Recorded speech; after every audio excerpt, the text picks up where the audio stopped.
So we'll start the program as scheduled. So welcome everyone. As I'm going to continue what Akhtar was saying, it's a special and important moment because it's a collaboration between EastWest Institute and the Corporate Pakistan Group. Of course, Azfar will join in and talk a little bit more about CPG, but it's a network of a number of corporate leaders and prominent business leaders from Pakistan who are all engaged in the subject that we have gathered here today for. We have a distinguished set of panelists with us.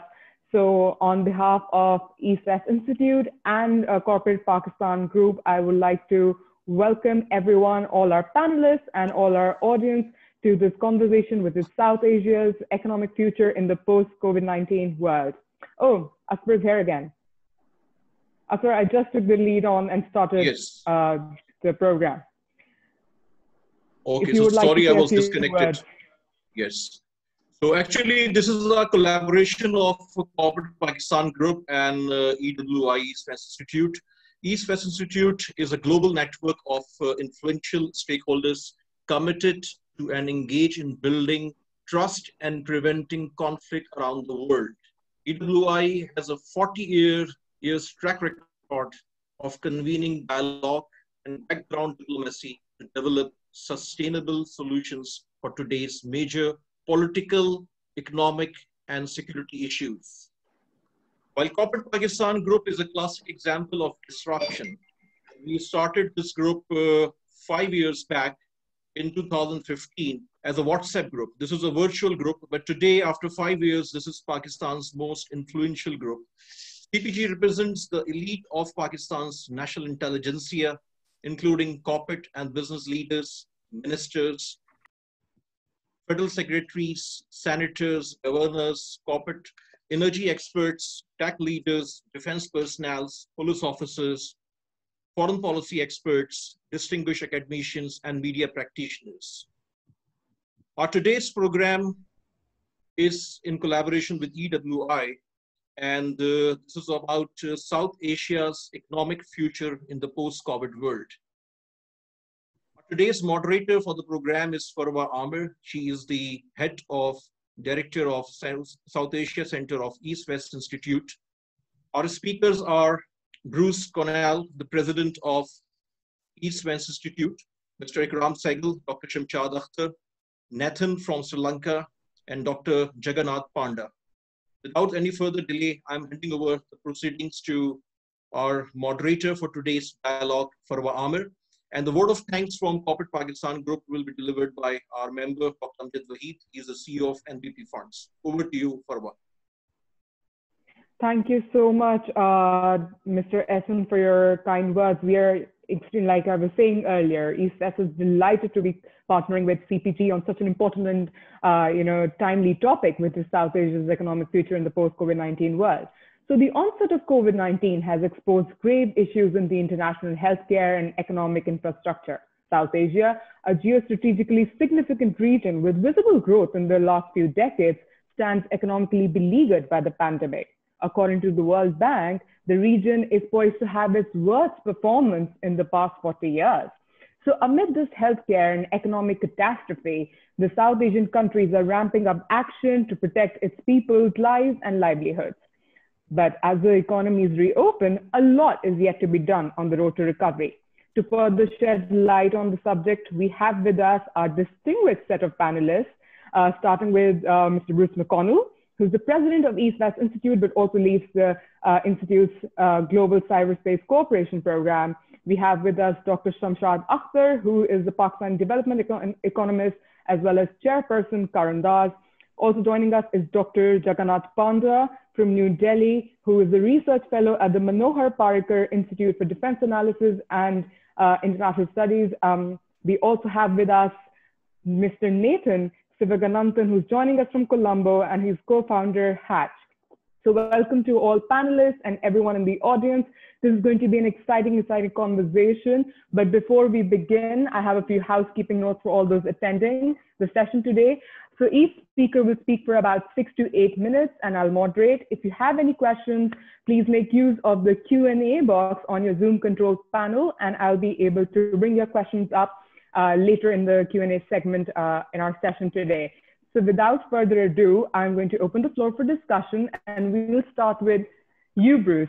Bruce, so the topic at hand today, South Asia's economic future. We would love to hear from you. What are your views on the short-term and long-term economic implications of COVID-19 on the region? And given your background and expertise in the digital world, how are you looking at the region's digital potential going forward? So over to you, Bruce. Thank you very much, Farwa. It's a pleasure to be here today. I'm calling in from San Francisco, California. So we are in the digital world, but we are with all of you. So it's a great thing. Thank you very much to CPG for their partnership on this great event. We're looking forward to future working with you, and to recognize as well, our esteemed member of the EastWest Institute Board of Directors, Mr. Ikram Sehgal, who is a wonderful advocate and for our work and supporter of our work.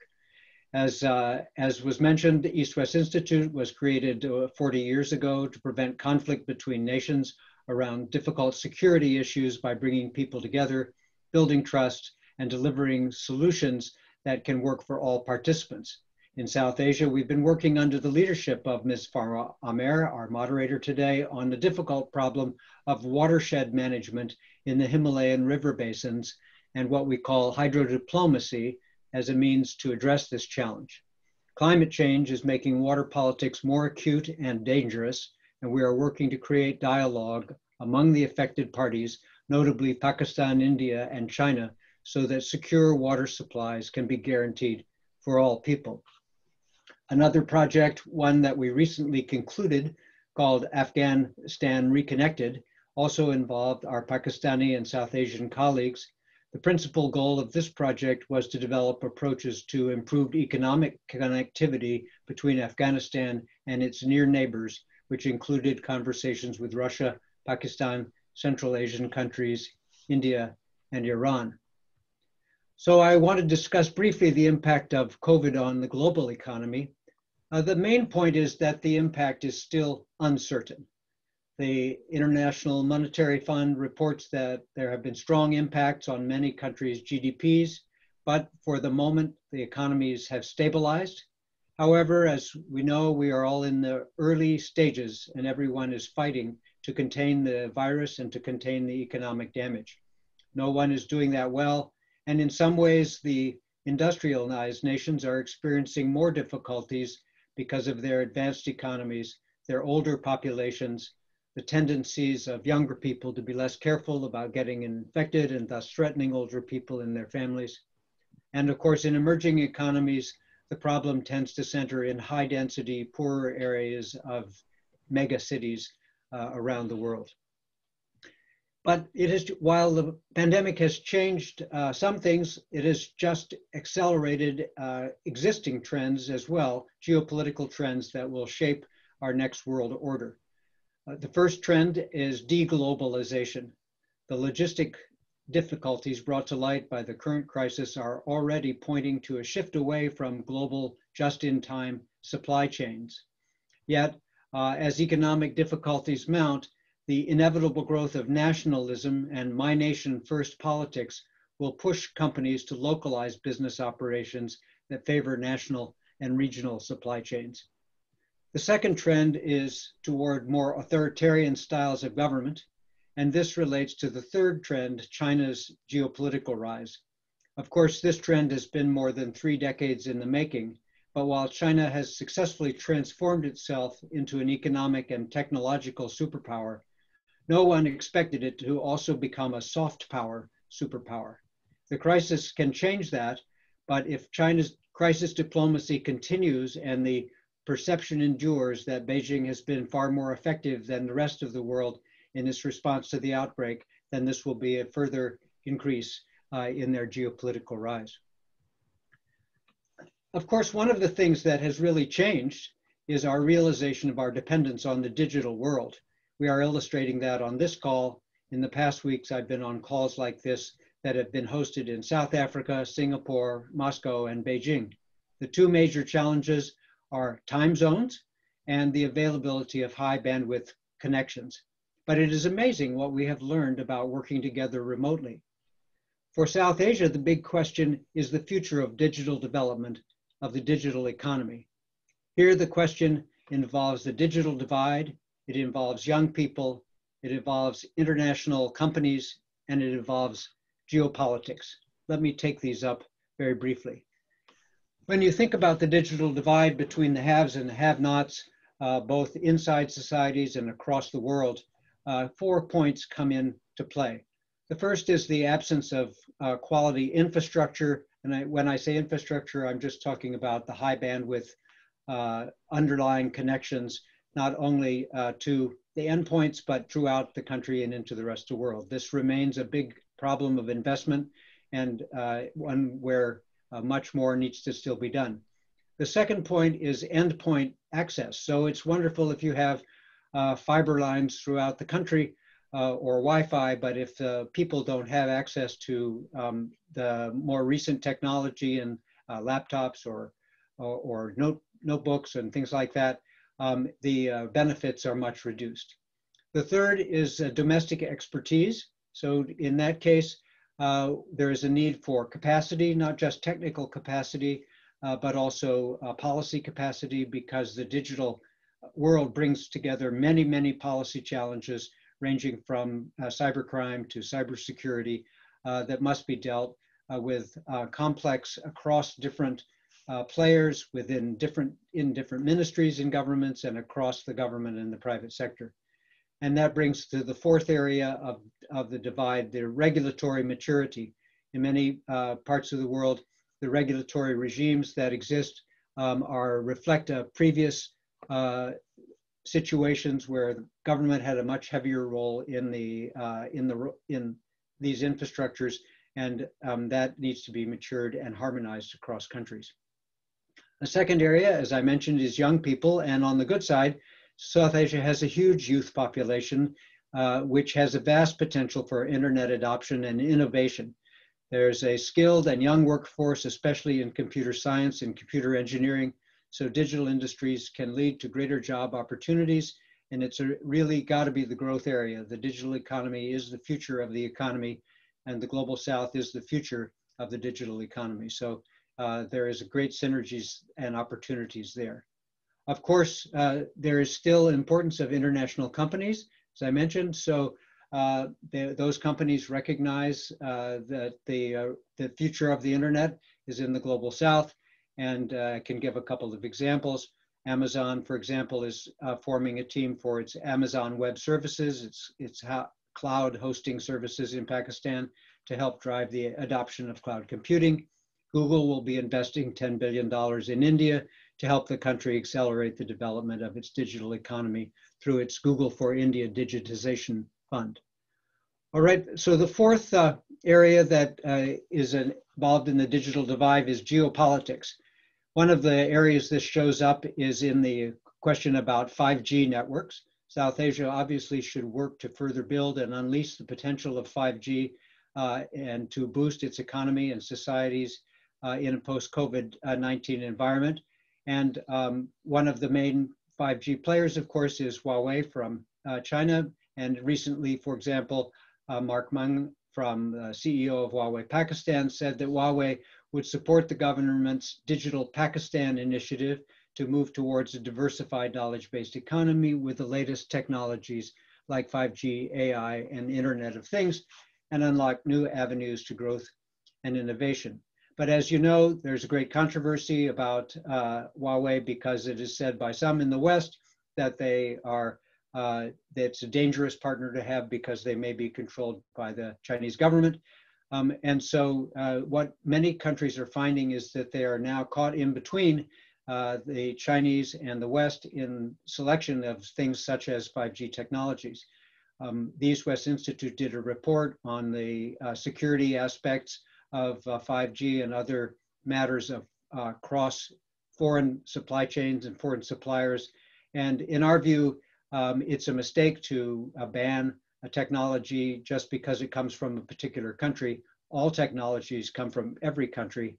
What's necessary is to utilize sound cybersecurity practices and manage the risks rather than just think that you can fix them by just banning a country or a company's technology. But that's not easy to explain to the political side, and so we have the kinds of bans that we see not only in South Asia, but also in the US and Europe. And overall, over time, this will not help the development of the internet or the closing of the digital divide.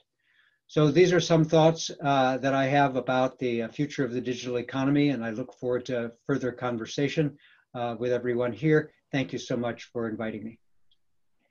Thank you so much, Bruce. And once again, I'm going to echo what Bruce said. We are very excited to have our EWI board member and a real force with our South Asia program, Mr. Ikram Sehgal, as one of our panelists.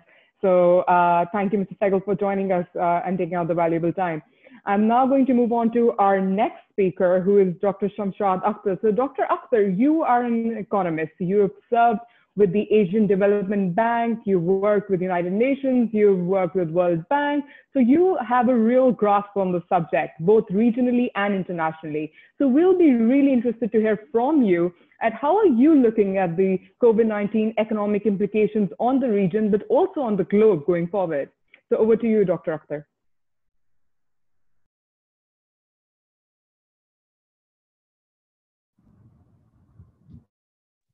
Okay. Thank you so much, Farwa. I think I've been unmuted now. First of all, let me thank EastWest Institute and the CPG for the kind invitation. It's late evening here, so hopefully I will make some sense. I am fascinated by Bruce's elaboration on what is going to come forward. I think this optimism is what we need. However, my own narrative will be mostly about what has happened as a result of COVID-19. And I'll confine myself exclusively to South Asia. I have spoken a lot on the global dimensions and other platforms recently. There is a tremendous amount of dissatisfaction with the global governance regime, and the fractures in multilateralism are quite self-evident with what has been happening to WHO, WTO, which are really institutional mechanisms that could have lifted us during pandemic. By and large, some good things have happened in terms of the pandemic response globally, but from some of us who have been affiliated for 40 years with the development business, we would have liked to see much more happening post-pandemic in terms of the responses at the international level. So with this broad comment, let me talk about South Asia. Today I was checking it out. South Asia has reached over 3 million cases, which is almost 15% of global cases. Hardest hit is India, and I know we have an Indian panelist, so he can talk more about it, but this is almost 3/4 of the South Asia coronavirus cases. So in absence of cure, the ground realities of the South Asian inadequate health facilities, absence of health insurance, social safety nets, are things which are very troublesome.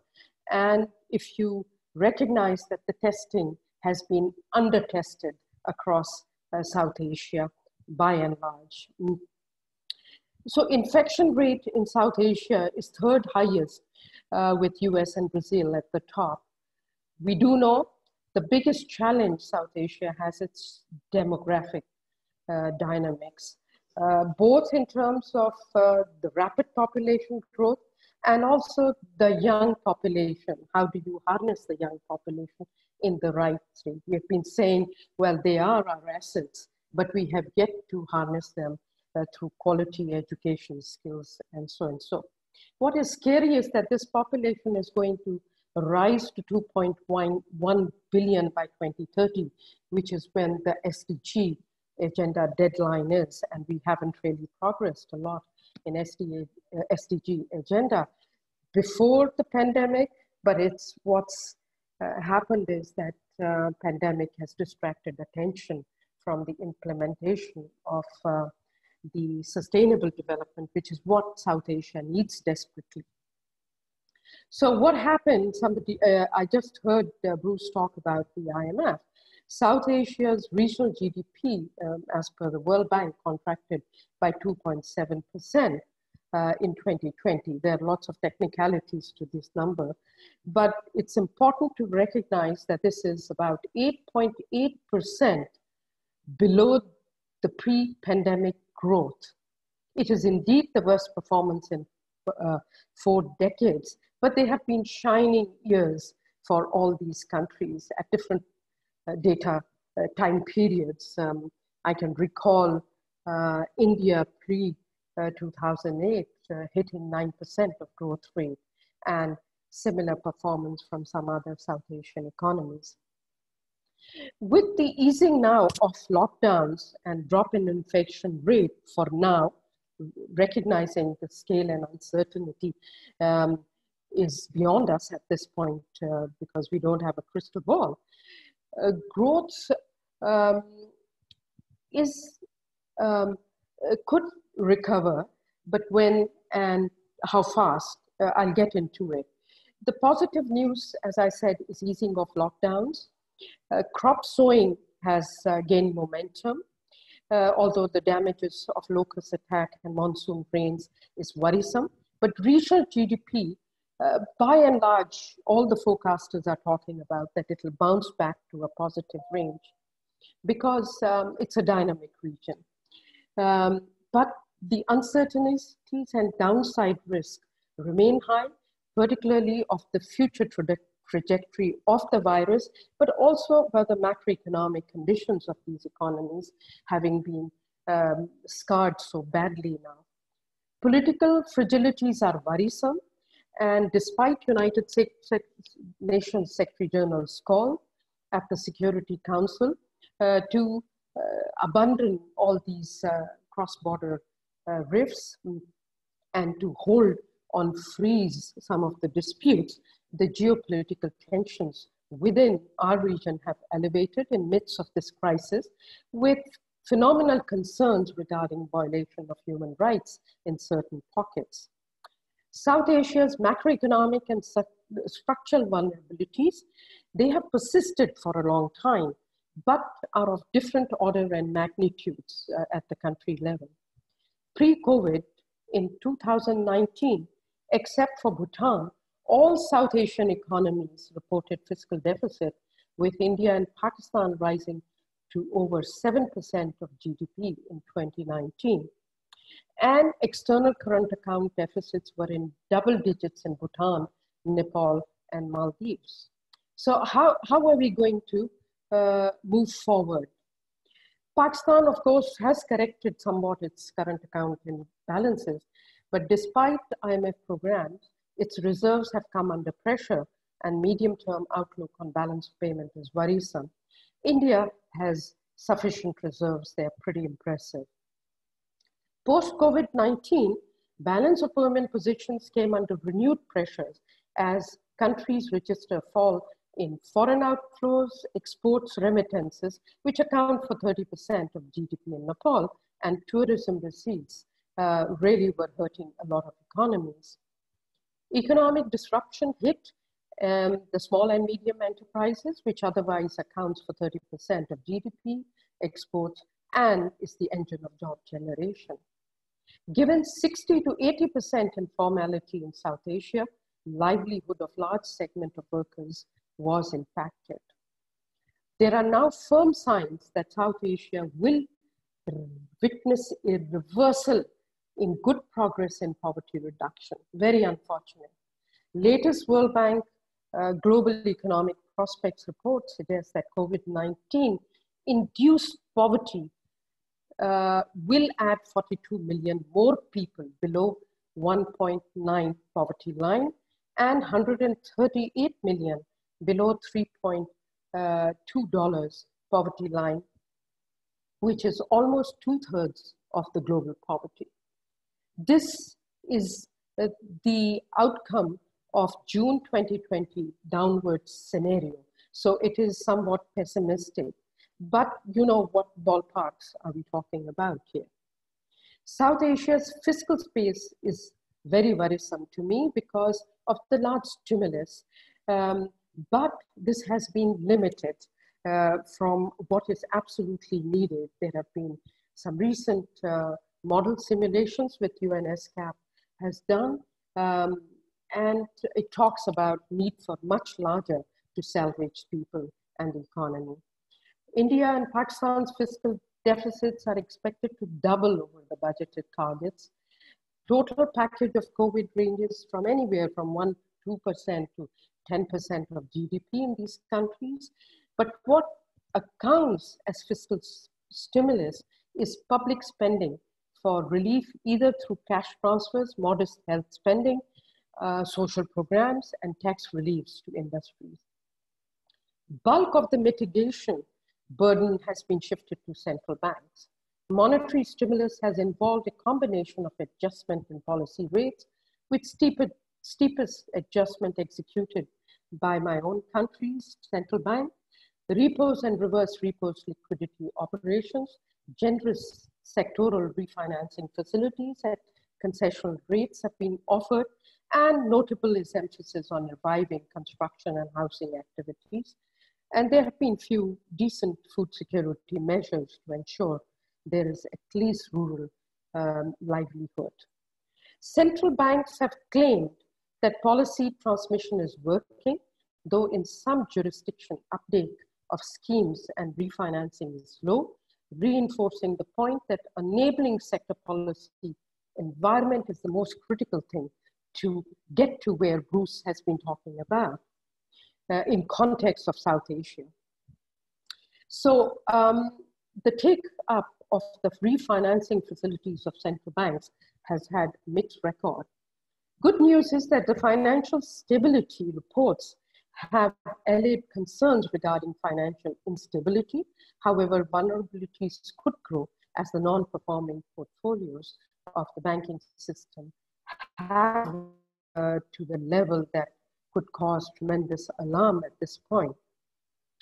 So to generate fiscal space, South Asian economies, except India, turn to seeking IMF support. And this is where the global governance mattered.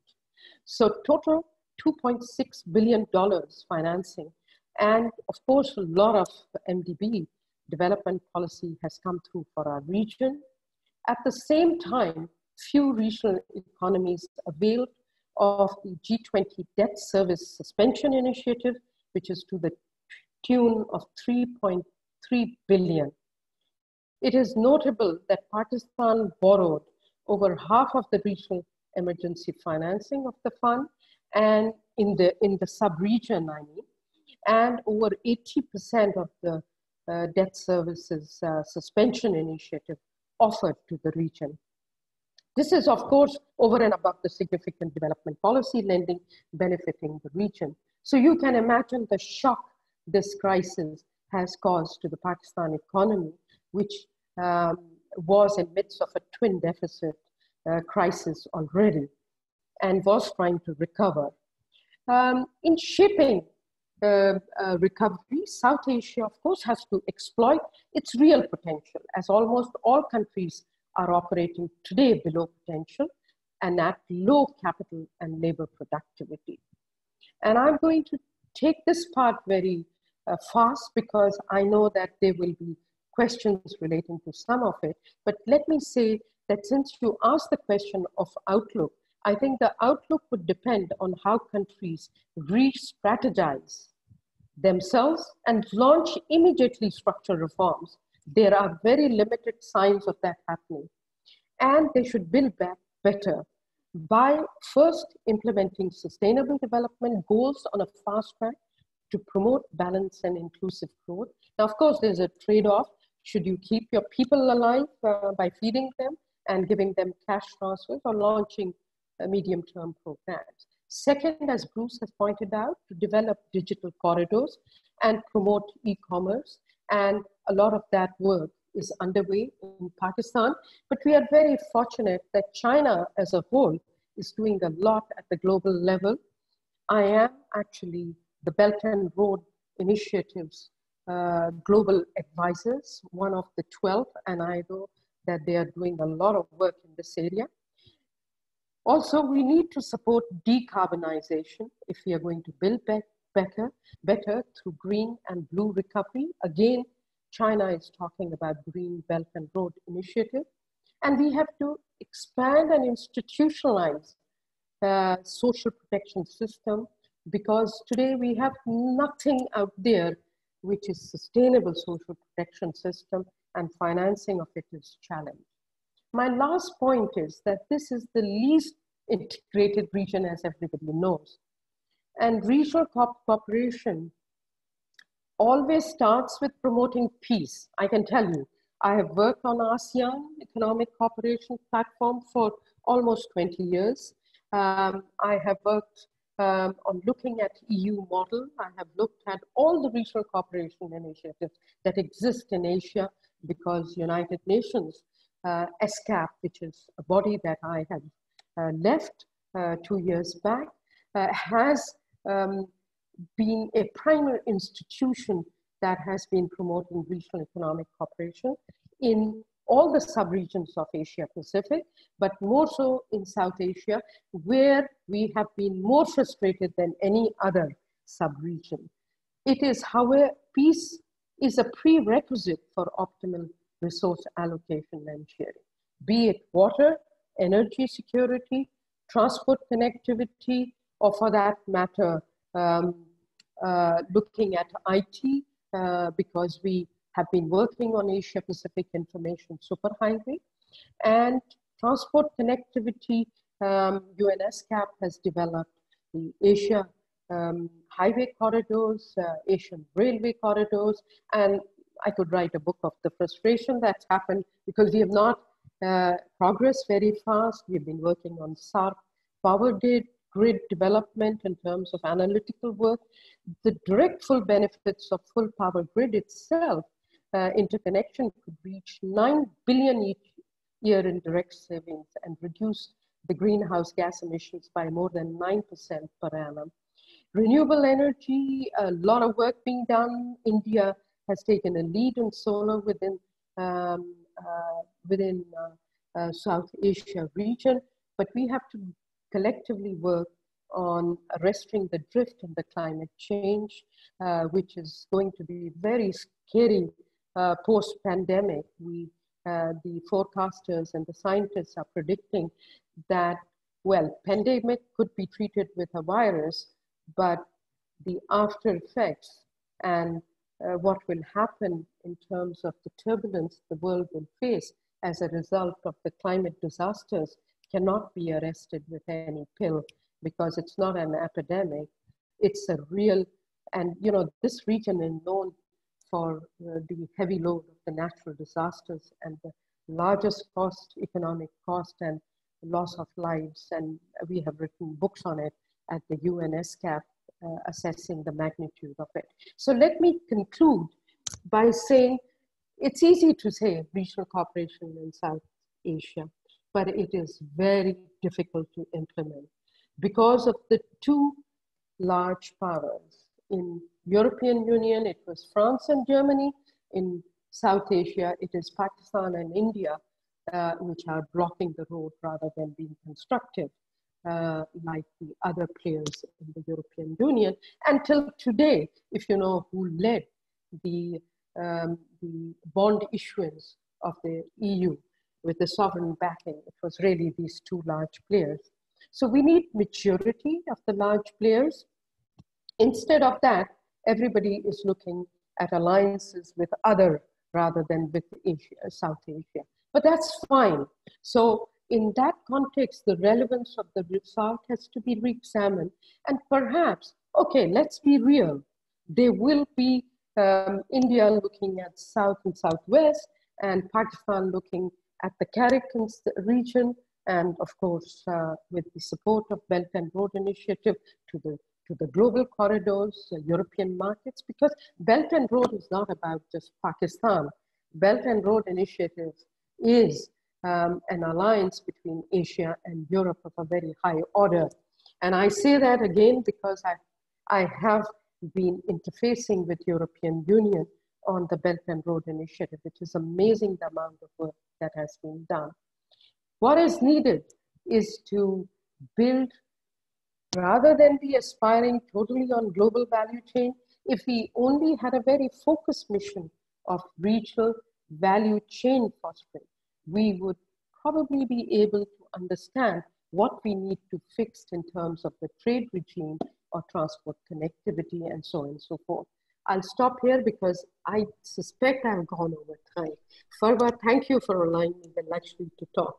Thank you. Of course, important, very important takeaways. Thank you, Dr. Akhtar. We will now move on to Dr. Jagannath Panda, who's, of course, our expert from India. So, Dr. Panda, are you with us? Yes. So, Dr. Panda, your expertise lies, you've researched India and you've researched the regional relationships India has.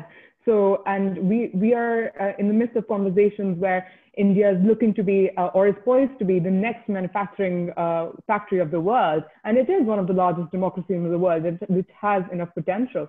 So it would be interesting to hear from you. How are you looking at the economic implications of COVID-19 in India and its road to recovery? And also, what does this mean for the region going forward? So over to you, Dr. Panda. Thank you, Ms. Farwa. Good evening to you and to all the participants here. Let me, on a lighter note, let me say that Delhi is always 30 minutes ahead of Islamabad. To all, good evening and good night to all of our participants from Islamabad. It's a great pleasure to be here in this panel. Also, I'm happy to meet the president of the EastWest Institute. Yes, I think the first couple of presentations has set the tone of this seminar. So let me stress upon one point at the beginning, that the views I am going to share is belongs to entirely, it's my personal views, it belongs to me. It's not in any way associated with my institute or any of the funding agencies I work for. While saying that, I think I would echo the sentiment and the spirits of the first two speakers that we need to really collectively think about the future of the South Asian economy and the South Asia as a region. And I think that's critical for a number of regions. And therefore the question is that why we need to really talk about the future of the South Asian economy. And I think in my understanding, there are three critical reasons why we need to really talk about the future of the South Asian economy. One is that South Asia has the scope of emerging as the new strategic fulcrum of the global supply chain networks. And I think that's the key.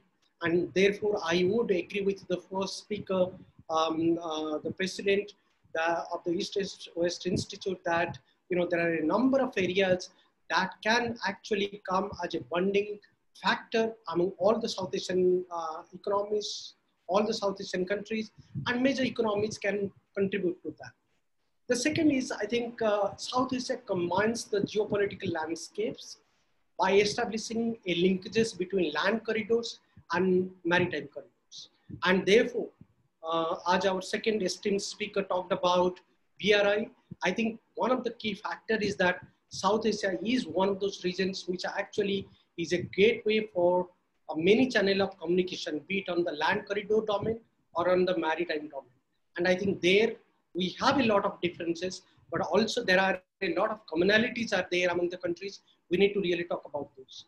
Third, I think the South Asia has one of the largest economy of the world, that is India, which needs to play a critical factor, not only in reshaping the sub-regional economy of South Asia, but also to contribute to the emerging narrative, that is the Indo-Pacific narrative, which is actually to promote and defend the liberal international economic order. And therefore, all of these three factors are critical to South Asia's economy, to South Asia's future. Now, while saying that, I think the key here is that I think the first point, that is the global supply chain networks and how South Asia could emerge as a strategic fulcrum. And I think all my 3 points will be connected to these major points. And therefore, we need to really take into account that all the big economies in Asia or outside Asia are some way directly or indirectly linked with South Asian region. For many countries, the COVID-19 exposed their over-reliance on certain supply chain networks, particularly those who had an excessive dependency on China. And that's the fact. It's not a anti-China position, but it's a fact. We have seen that many countries are considering to move away their business sectors, their companies outside China. Whether it is really going to happen or not, that's a secondary debate. But definitely the thought process has started. And in a way, this has also promoted a kind of a dialogue or a scenario that how to seek a diversification of the supply chain. And I think here, as I do work on the Indo-Pacific, and one of the country that is really promoting the Indo-Pacific narrative, ahead, that is Japan. If we take the case of Japan, Japan is so worried about its over-dependence on China. And it is actually stressing on that how to, diversify its supply chain networks, moving away from China and excessively being dependent on China, while incentivizing the companies to move out of China, particularly to focus on Southeast Asia or South Asia or coming back to Japan. And I think there is a chance for South Asia to tap this opportunity. I would agree with the second speaker that, probably BRI has brought certain merits and certain advantages to certain countries in South Asia, but not to each and every country. India is opposing to BRI and India will continue to oppose BRI. But I think we should not really be neglecting and be critical of other economic powers, those who could contribute to the development of South Asia. And Japanese economy is one of those economies that we need to really seriously think about. I think more than that, I think all the South Asian countries here in these sub-regions needs to be really realistic. And I think being pragmatic and realistic are the core to the economic fortunes and the economic progress of South Asia as a region. We know for a fact that South Asia is one of the fastest developing regions. It also has a vast and emerging market and low labor costs, which makes it an attractive destination for companies exploring secondary manufacturing and looking to diversify of their risk and exposure. Still, despite of all of these merits, what we need to take into account that South Asia as a region will never be able to replace China completely, because China do enjoy certain advantages economically, and China do still enjoys a lot of advantages in terms of demography. Even today, China is an optimal location for large-scale manufacturing because of its population base and demographies. And we should not really forget about that. However, what we should really take into account is that China continues to rise and continues to move up the value chain. It may no longer be the most cost-effective place that it used to be for many industries from Asia. And I think this is a critical factor. And this is where I think the post-pandemic, post-COVID-19 economic scenario needs to be really discussed. And I think there, countries like India has to play a critical role. Of course, the choices India is holding, I believe it's very much limited, because we are still a economy which is still rising. Our infrastructure is still not off to a very world-class infrastructure. And I think these are the areas where we need to really rely on Japan, on US, on Australia, on some of the key economies from the Indo-Pacific. But I think what we also need to take into account is that South Asia as a sub-region cannot really move ahead on its own. It has its own limitations. And I think the most important, strategically significant limitation is that we do have conflicts in South Asia. We do have a problematic relationship between India and Pakistan, and we cannot really negate about that. We cannot really overlook that fact. we do have a problematic relationship between some of the other neighbors that are, that are situated very close to India.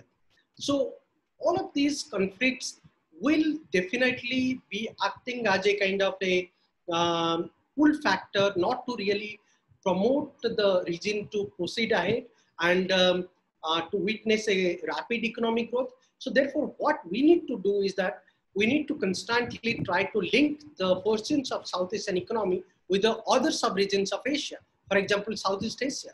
And there, I think we need to really link ourselves with Vietnam, with Laos, with Cambodia, with Malaysia, and also with the Indian Ocean region countries, including Sri Lanka, Maldives, and other countries in the regions. What we also need to take into account, I think despite of all the negativity that the COVID-19 has brought to the world politics and to the regional politics at this moment, I think this pandemic has also in some ways raised a new level of scopes to explore for. And therefore, what we have seen is that this pandemic has exposed the drawback of being excessively dependent on China when it comes to the supply chain networks. China is currently the world's largest producer of active pharmaceutical ingredients. So its complete shutdown during the COVID-19 caused a major shock along the entire supply networks. India, which is a global leader in production of critical drugs like paracetamol and hydrochloroquine, gets 70% of its raw materials from China and also felt the impact of the pandemic.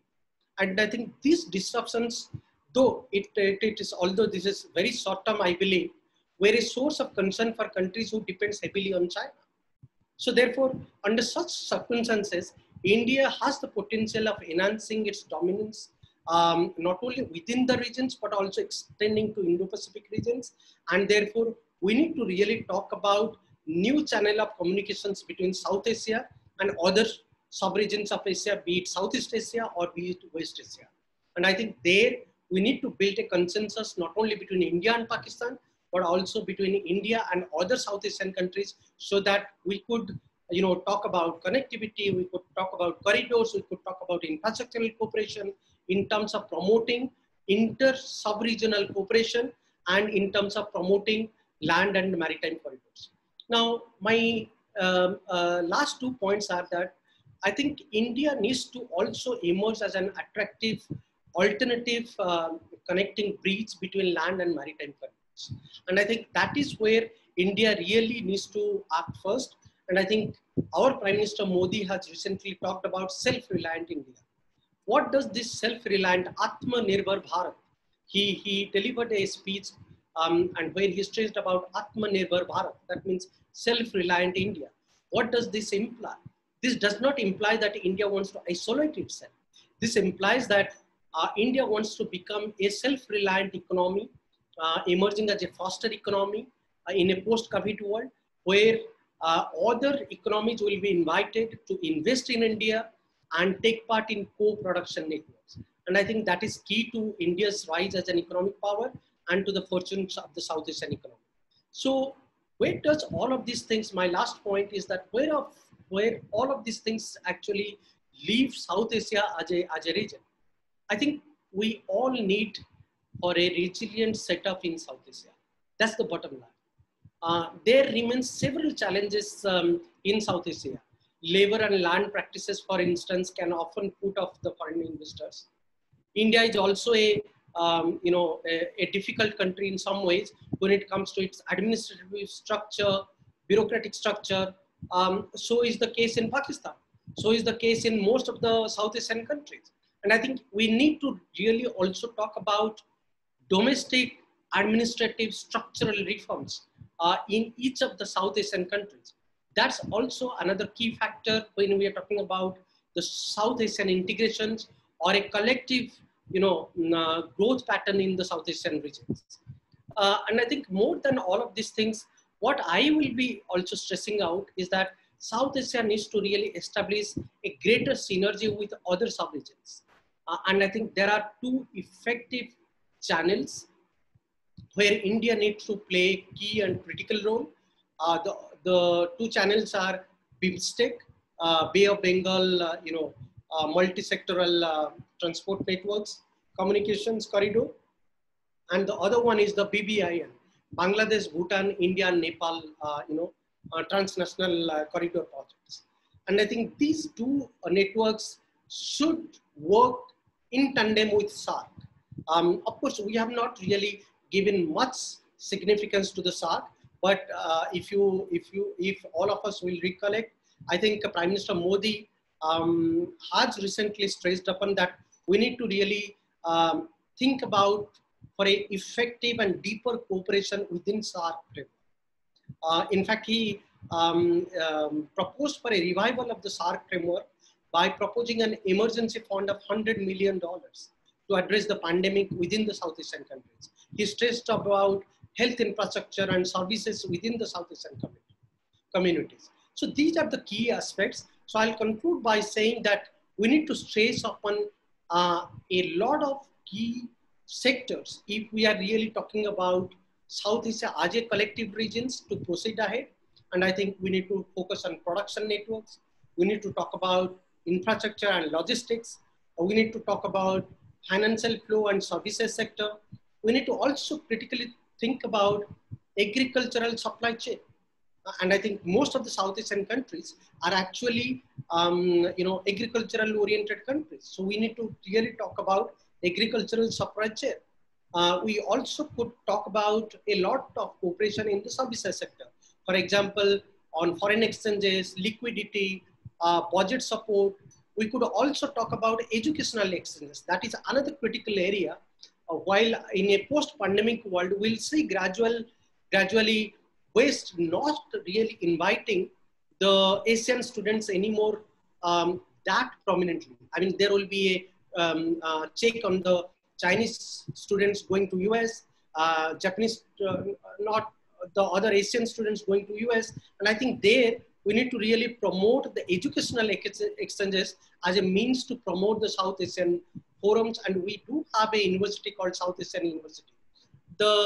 Another critical factor is the digital infrastructure. We could actually focus on digital infrastructure. We could also talk about health services exchanges, environmental protections. So overall, we could talk about a sub-regional planning in a post-pandemic world where a collective effort is a much needed choice, strategic choice, than a contested, contested notion of sub-regional sub-regional environment in South Asia. I would stop here and welcome your questions and comments. And thank you very much for listening. Thank you. Thank you so much, Dr. Panda. That was wonderful. Connectivity, synergy, corridors, and integration, some of the buzzwords we love to hear in the world of track to diplomacy. But now I'm going to move on to our next speaker, Mr. Nathan, who's joining us from Colombo. Nathan, welcome. And firstly, so Sri Lanka, however, relatively has managed its COVID-19 cases better than the rest of South Asia, but the economic impacts remain there as well. And you are, you're an entrepreneur and you manage investments in South Asia and Southeast Asia. So you're a real corporate guy joining us today. So it would be fantastic to hear from you. How are you looking at the economic implications of COVID-19, not only in Sri Lanka, but also South Asia overall? And how are you looking at the investor confidence going forward? So over to you, Nathan. Thank you very much. It's great to join CPG and EastWest.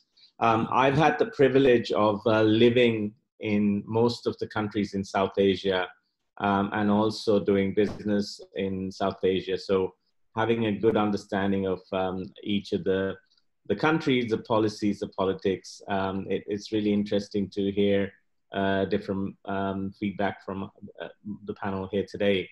But most interesting for me is, COVID has only been with us for the last 6 months or maybe a little bit longer in certain countries. But these issues in SAARC has been there for decades and hasn't gone away. So as much as we need to fix the COVID problem, we do need to fix other issues around that. So let me start with the COVID issue itself. So when you look at all of the crashes that have happened globally, when you look at the dot-com crash. The economy still grew in South Asia by about 4.5%. Then you look at the global financial crisis in 2010, the South Asia region still grew at 4%. Then you look at the Euro crisis around that same time, up in 2012, you still see, South Asia still had a good GDP growth of 5%. And again, during COVID, it's got a GDP growth of about 2.6%. So when you look at all of this comparing to, the developed countries like North America, Europe, and Japan, we are much better from an economic point of view.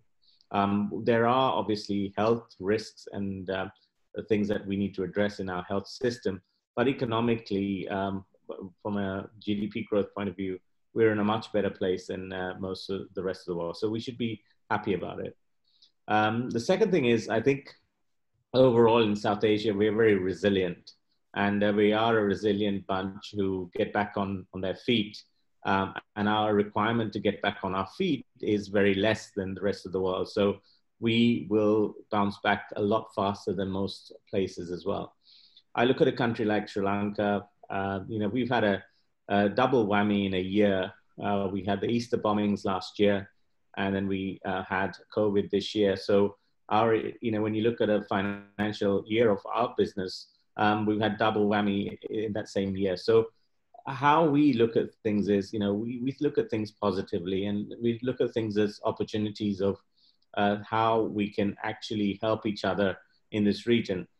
One of the critical things that I've seen in my times in most of these countries is that we are battling for the same business. When we look at the exports that we do from the region, we're looking at some things like the textiles and apparel. Every single one of the countries in this region is big in textile and apparel. The second one is look at IT. We're very big in IT as well throughout the region, and other parts of the region are getting stronger as well. So we're fighting for the same pie from the rest of the world. And that's what sort of baffles me sometimes, that, we live in a radius where possibly there's about 3 billion people, 3 billion people living in the region. So why aren't we doing more business in this region? We've got a very young population. 70% of this regional population is in less than 35. We've got growth rates that are much higher than the rest of the world. And secondly, and lastly, I would say is that, the global center of gravity, when you look at where the global center of gravity was in 1820, it was just where close to India-China border. But, over the years up to 1950, just floated towards the US, and again is floating back. And, if everything goes right, by 2025, 2026, this region's center of gravity for wealth will come back into this region. So wealth recognition in this region is increasing at a high rate as well. And I think we need to be cognizant of that. When you talk to most businesses in South Asia, they love to export to the European Union or export to the US. Nobody talks about, the first thing anybody says is I export to these countries, but nobody says I export to India, or I export to Pakistan, or I export to Thailand. Those are what the revenues that come in. And when you look at the exports of these countries, the number ones are US and then Europe.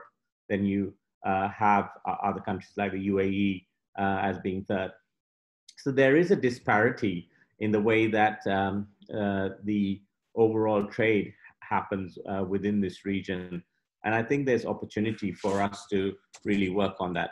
If I hear one more committee or one more organization that's doing a study on what exactly needs to be done, we've got enough agreements in place. We've got SAARC, we've got SAFTA, we've got the Bay of Bengal, we've got SEPA, and I can go on. I've got a whole list of agreements that has been signed and nothing has been executed for trade.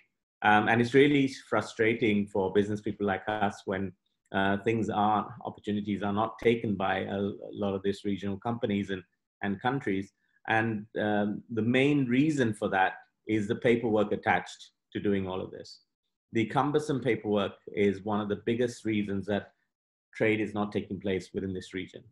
I think if I just break it down into one is the trade agreements, are they in place? Most of the trade agreements are in place.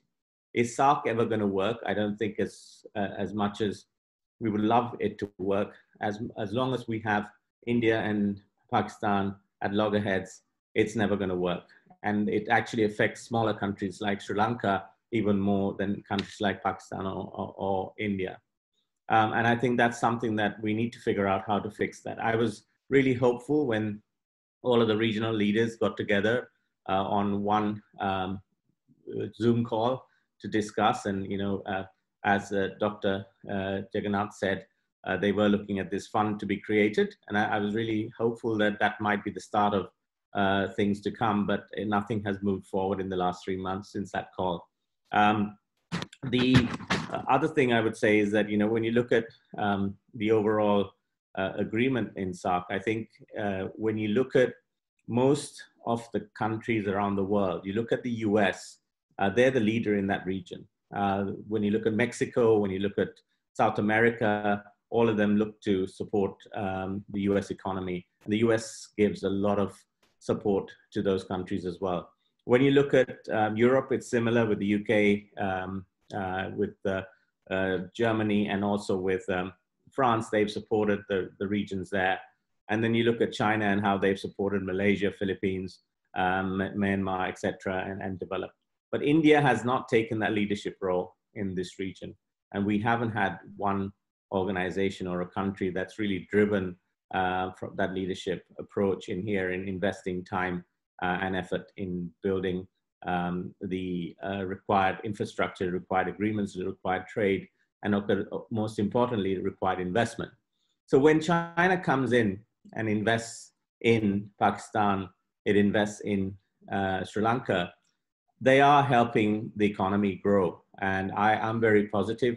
I think the Belt and Road strategy is brilliant. If everybody sees that positively, it can actually impact cheaper goods to the rest of the world.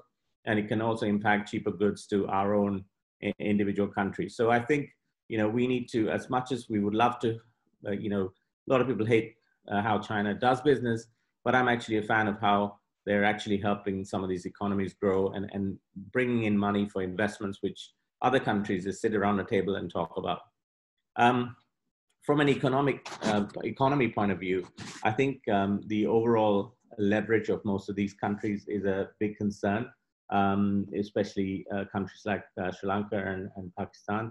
But I think I'm hopeful that the world will look at the new world coming out of South Asia and investing in here. It was good to see Google having a focus on investing in this region, Facebook and other companies looking at investing in this region.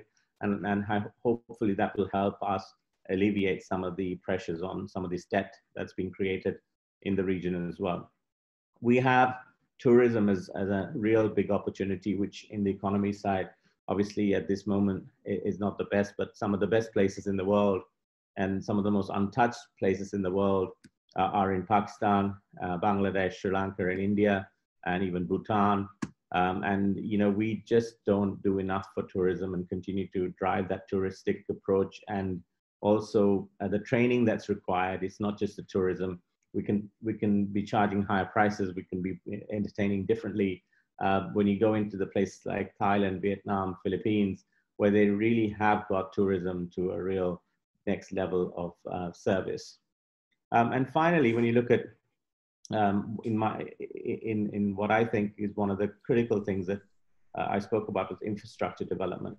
And the ports in Gawad and Hambantota are really helpful in trade in this region. And it can also be a hub and spoke model for this region. So potentially it could be regional warehouses for export into Thailand, Myanmar, etc. And also it'll help in reducing transport costs. One of the critical things that we do need to address is the energy cost. The energy cost in South Asia is still higher compared to the rest of the world. And the only way of addressing it is through solar and wind. And we have plenty of solar and wind in this region to be able to do that. So as long as we have a policy, and I think Dr. Shamshad talked about, carbon credits, etc., and look at focusing on how do we eliminate and control CO2 emissions through more renewable energy investments. I think that'll be a great opportunity as well. And one final remark on infrastructure is, I think the regional supply chain is very important. I think the global supply chain broke down during COVID. There were lessons learned, and there is also country lessons learned as well. So there's a real driven focus in Sri Lanka of being self-sufficient, looking at agriculture. Whatever we can grow here, why should we be importing it in? And helping that whole trade deficit by doing that. So I think these are just some of my thoughts, but I think the trade agreements, the economy and the infrastructure are going to be critical in setting businesses correct in this region. Otherwise, you look at the trade between India and this region, trade between China and this region. India's trade has been anything between 1.7 to 3% over the last 10 years in this region. China's trade has been over 400%, and they've gone from $8 billion to $52 billion in that same period. So I think there is opportunity for the regional trade to improve. Thank you, Farwa. Thank you, Nathan. Some very important points made, and a lot of food for thought for all those who are looking at South Asia, especially when it comes to trade, and very important aspect that the region must work towards. Now I'm going to move on to our last but not the least speaker, Mr. Ikram Sehgal, Chairperson Pathfinder Group of Companies, but also a leading defense and security expert and analyst. So welcome, Mr. Sehgal. We would like to hear your views on the economic implications that you see of COVID-19 on South Asia, but it will also be interesting to hear, given your expertise and the way you look at the region from a security point of view as well, if there is any security impact on the region of how the economic outlook looks for the region going forward. So over to you, Mr. Sehgal. Mr. Sehgal, you're on mute. Let me take the mute off.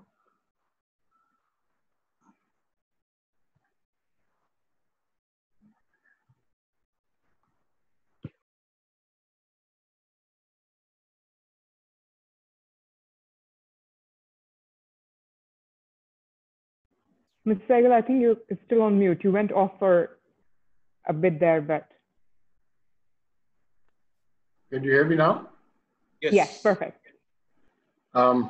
First of all, let me congratulate all the speakers on their brilliant exposition of the situation, the economic situation post-COVID, and the present situation that is existing in South Asia. But I cannot, of course, having heard the brilliant exposition of Shamshad Akhtar, really speak and go beyond what she has already said. And in each case, each speaker has laid out a groundwork. So I'm going to take a different tack. I'm going to take the tack and start off from where Dr. Panda left off. And that is, about the BRI. And first of all, let me tell you, Nathan said something very important. SARC today is dead in the tracks. SARC was thought about by Ziaur Rahman, the leader of Bangladesh, as an economic equation, an economic equation between the countries of South Asia, which could possibly lead to a political thing. And it was based on the EU, right? That if the economic togetherness develops, then we can perhaps go on and become something like the EU. It did for many years. And really SARC developed many, many issues. But during the last 10, 12 years, SARC has stopped dead in its tracks right now. We can blame a lot of people, and really, I think after the Bombay incident, really, when India reacted to what really were non-state actors, and non-state actors actually stop the bonhomie that was developing in South Asian nations? Absolutely. So after that, it's gone from bad to worse. And after BJP has come in, BJP has tried to isolate Pakistan. I'm going to call a spade a spade. I'm going to be realistic. BJP has tried to isolate Pakistan in every forum of the world, whether it be cricket, sports, economics, political, FATF, whatever. BJP and India, because the BJP runs the Indian government, does that.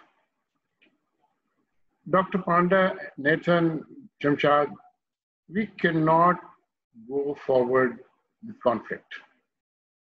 But unfortunately, the steps that have been taken by the present Indian government makes realistic going back to the SAARC's original objectives very, very, I would say, not impossible, literally.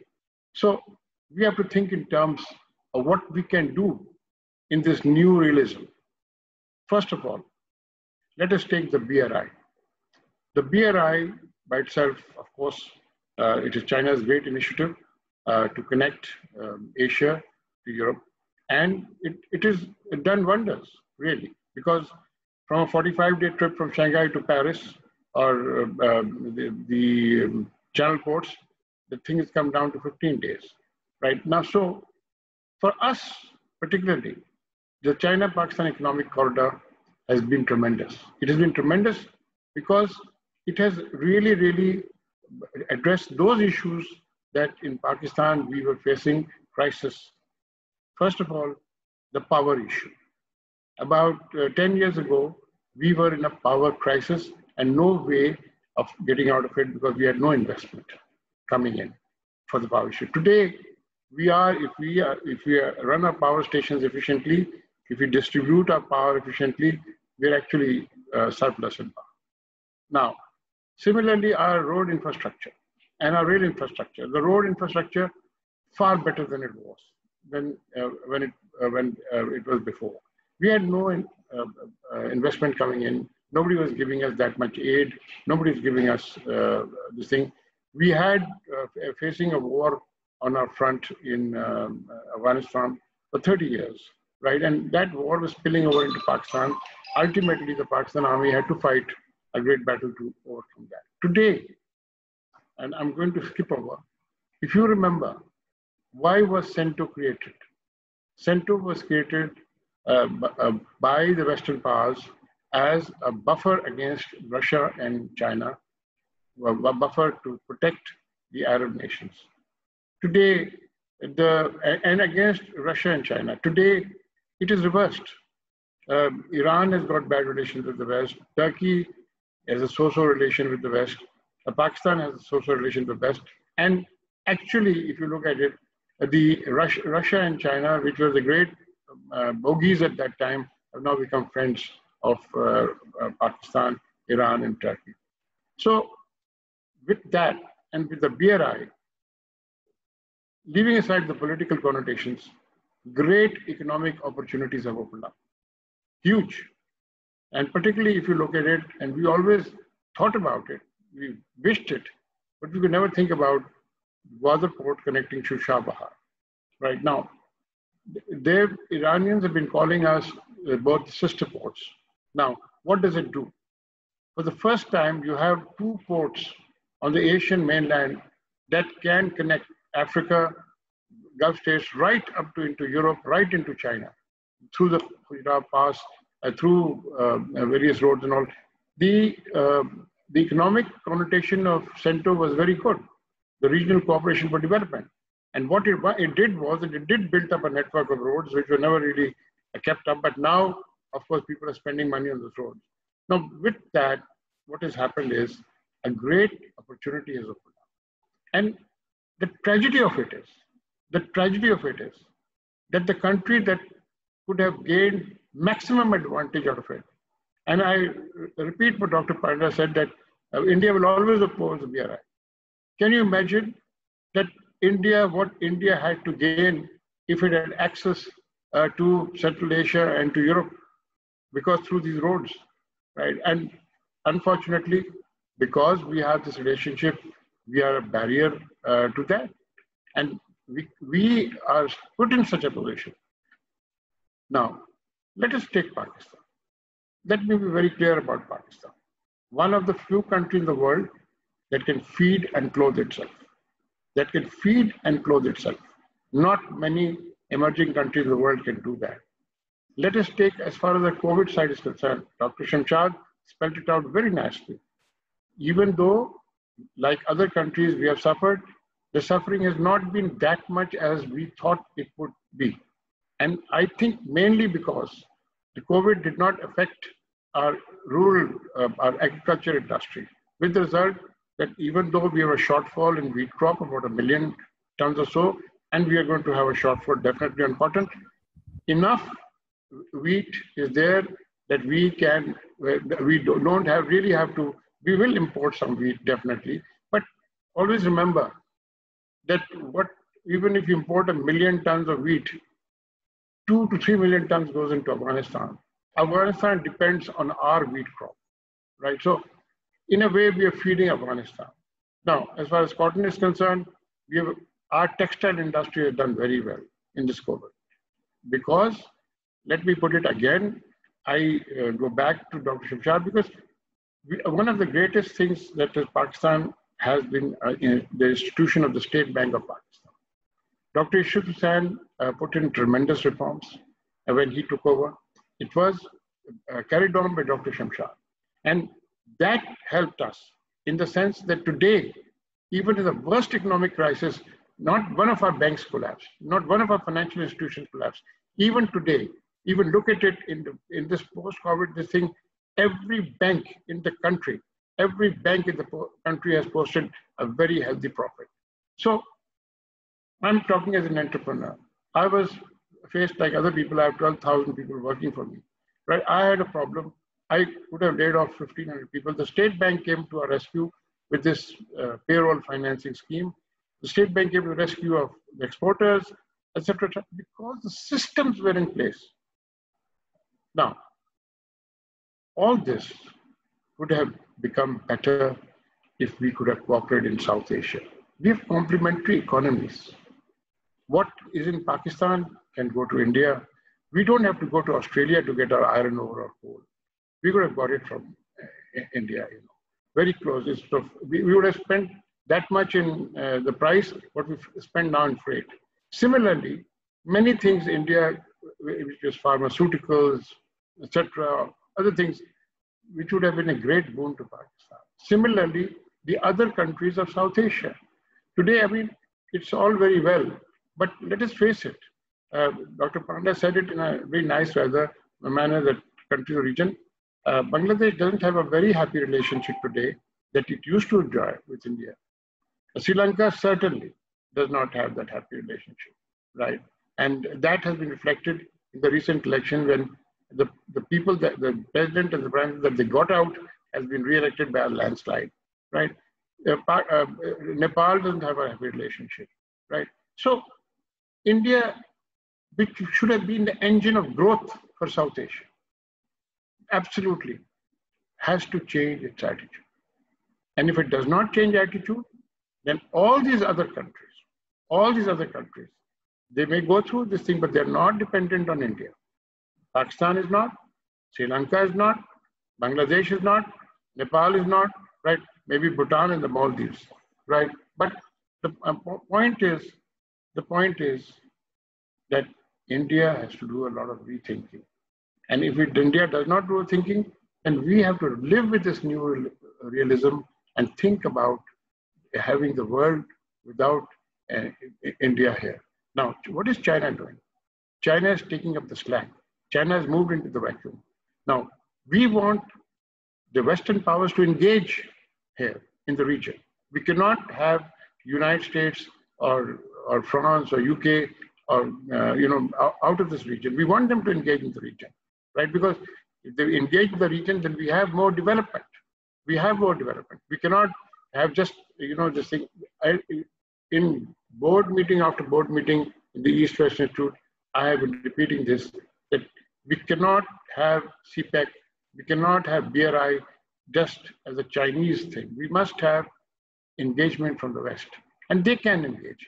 There's a lot of, whether it's investment in India, whether investment in Pakistan, or investment in Bangladesh. Look, in the 17th century, 70% of the world trade was with India, what is now India, South Asia, 70%. And of that 70%, right, of that 70%, 70% of that came from the area which is now Greater Bengal, Bangladesh, West Bengal, and Assam.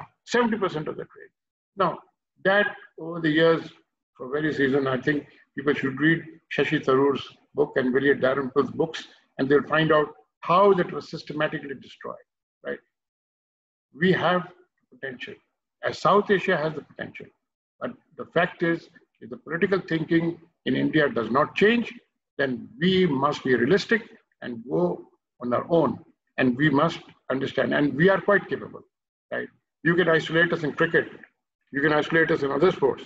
You can have other sports team not coming to Pakistan. Ultimately, we'll go and play in other countries, and we will do what we have to do. But the point is that we must engage. And the engagement can only come back if India reverses some of the actions that has been taken in the last 2 years. Thank you. Thank you so much, Mr. Sehgal. We're big fans of your candid comments. And what we are hearing is engagement and regional cooperation through stronger foreign and external relations between South Asian member states. So what a great segue to dive into our Q&A segment. And there's a lot of interest of questions coming in from our audience. So, and we're going over time, but it feels like everyone is really engaged. So fantastic. I'm going to merge these two questions by Mr. Naeem Anwar and Mr. Junaid Ehsan because they're slightly similar in the context. So the questions are, in the presence of mistrust between two big economies of the region and with recent developments of Chinese role in the region, that is and also how far the Sino-Indian relations today would affect the economic systems and regional cooperation and connectivity in South Asia today and in the next 10 years to come. So this is open to all panelists. Anyone can take that. So over to you, panelists. Who would like to go first?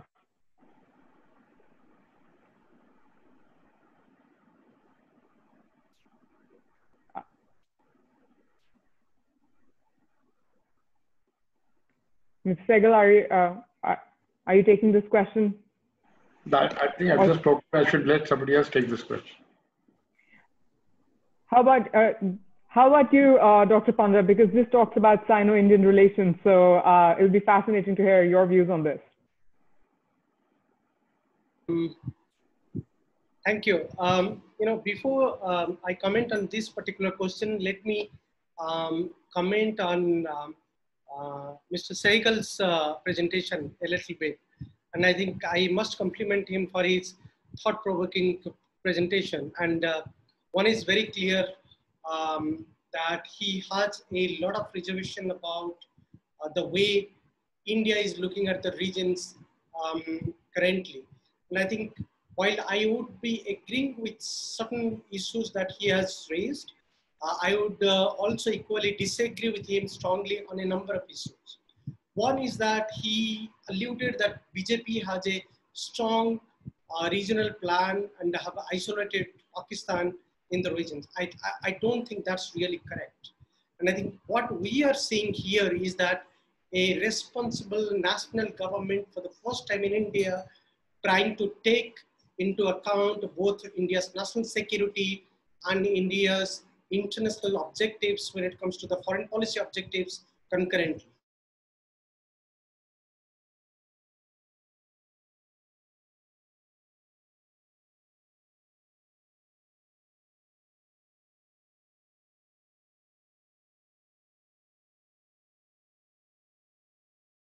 The attempt of any countries is to isolate any country.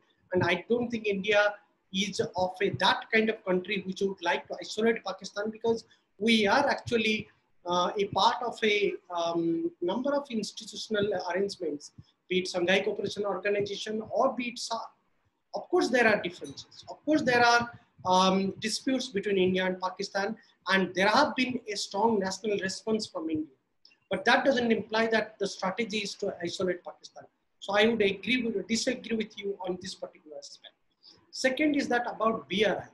While I do agree, maybe from a national perspective, from where you are looking, from a Pakistan's perspective about BRI, from Sri Lankan perspective on the BRI, of course there are merits. And the merits is to engage with the bigger economies and take the benefits out of it.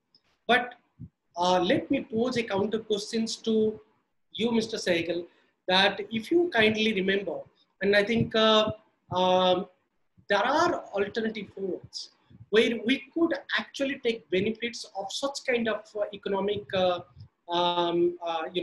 assistance, be it promoting our connectivity issues or infrastructural development. For example, Asia Infrastructure Investment Bank. India is not opposed to Asia Infrastructure Investment Bank. India is a founder member along with China in the AIIB. The new development bank, India has been with China on a number of issues. There are strong reasons why India has decided not to be supporting the BRI, and I think that needs to be understood. So far, it's been 7 to 8 years, 9 years that the Xi Jinping administration is talking about Belt and Road initiatives.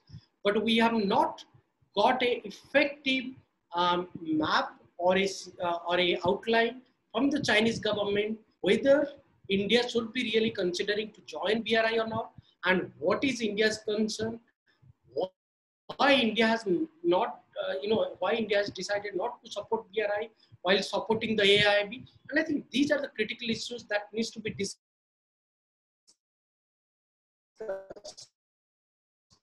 not only between India and China, but also in out when we are talking about regional economic integration. And I think if BRI, if projects like China-Pakistan Economic Corridor has to be promoted under BRI, obviously India will have a problems as long as it is a bilateral dispute between India and Pakistan. And I don't think the Chinese government should interfere in that. And I think that needs to be really clear-cut in a clear-cut manner needs to be debated in the Southeast Asian region. And I think coming back to the questions about how Sino-Indian relation will unfold and whether it is to what extent it is going to impact the connectivity initiatives in the Southeast Asian regions, we have seen in world politics when great powers fight among each other, the global economy suffers, the global geopolitical interdependence, the interactions also suffers. Similarly, if we are seeing a India-China tensions rising in the near future, taking a route from the Galwan incident onwards, we will see some of the regional plannings, some of the international initiatives that both India and China have actually promoted will get suffered. Not only AIIB, not only Shanghai Cooperation Organization, not only the New Development Bank, but also a range of initiatives that India would have actually been very forthcoming to promote with China at the sub-regional level. There have been a expert level talk between Indian experts, Nepalese experts, and Chinese experts about a trilateral highway. There have been, it's been more than 2 decades. We have been talking about BCIM economic corridor, Bangladesh, China, India, Myanmar. Why it didn't really take off? It didn't really take off because of China's involvement of BRI projects into all of these projects. So I think some of the connectivity projects are bound to suffer if the tensions rises from here on. But I think what we will see is that there will be a realization on both countries probably very quickly that both needs each other. China's rise has not really completed. China's rise is still an ongoing process. China's rise needs to factor India as much as India's rise needs to factor China. And both rise should be an inclusive process. It cannot be exclusive process. India cannot rise without China and China cannot rise without India. So therefore, as long as the tensions continues, the connectivities, the infrastructure, the regional economic planning are going to suffer. But I think within this tension, we need to really find an effective way of cooperation. This has been the hallmark of India-China relations. I'll just take 1 minute by saying that if we go back to the history, my My book on India-China relations, which is published under Rottles, has talked about that. That if you take into account the last 2 decades narrative between India and China, trade and economic contacts between India and China, even though it's not really impressive, even though their economic volumes do not really match with their trade contacts, but still the trade and economic contacts has been the most significant stabilizing factor between India and China. This has been the stabilizing factor in India-China relations. And today, if we are disengaging from China, and China is also equally disengaging from India, that's a bad news for India-China relations, bad news for South Asian economy, bad news for the so-called Asian century. Thank you. Thank you so much, Dr. Panda. That was great to hear your insights. Thank you for answering that question. With that, we have run incredibly over time, but it has been a very engaging conversation, and I would like to thank each one of the panelists. Unfortunately, take a minute to respond, Dr. Panda. Please. Dr. Panda, BRI is going to happen with or without India. BRI is happening without India. India can't do much about it, right? The only thing you can do about it is join us. Number 2, as far as isolating Pakistan is concerned, I'm sorry, Dr. Panda, that's not correct. India has been isolating Pakistan in every forum of the world today.